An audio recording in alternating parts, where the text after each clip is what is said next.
Well, this is a lovely little island. Boy, to look at it, you'd never be able to tell the game that takes place here is a horrific bloodbath. There's palm trees, turquoise water, bodies. All right, the bodies kind of put a damper on things.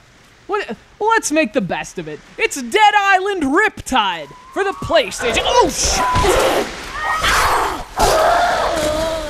Well, no wonder the hotel was so cheap.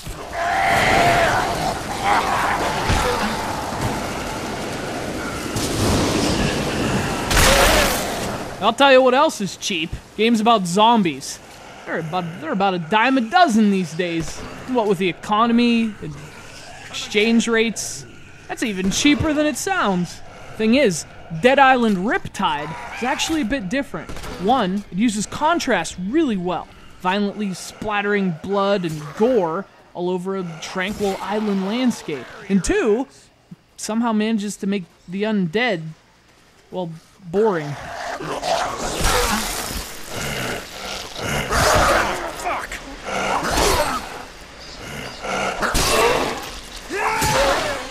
Of course, that's not to say this is a bad game. Just released for several platforms, Riptide certainly has its moments. The game's interesting not only for its design, which combines a first-person action RPG with a bloody bucketful of survival horror, but also for its concept. The zombie apocalypse has finally come, and you get to spend it in paradise.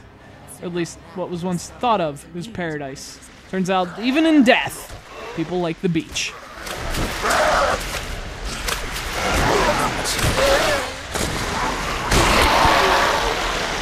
You know, the implication of the premise is actually pretty disturbing. You're not lost in some creepy forest or remote village. The virus has spread even here, to the furthest corners of the planet, the last bastion of the peace and beauty of old Earth.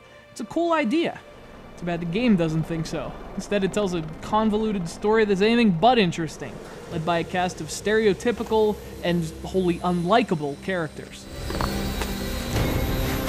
Get your hands off me! What the hell? What is going on here? Get off me! Get it off me! Get it off! Fortunately, you can skip the poorly acted and written cutscenes and skip straight to the gameplay.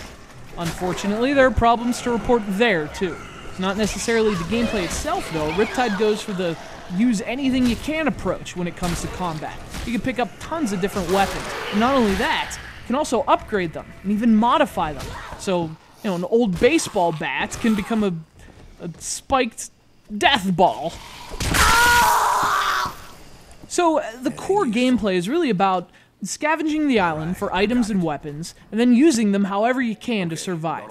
Each character has their own attributes, which is nice, and you have several skills that can be leveled up as well. And that's awesome stuff. What's less awesome is the structure that gameplay is placed in, which is to say, Fetch Quest City. The missions get repetitive real fast. So unless you're playing co-op, Riptide just has a tough time keeping your interest. I mean, doing favors for strangers just isn't that much fun, even if it is the zombie apocalypse.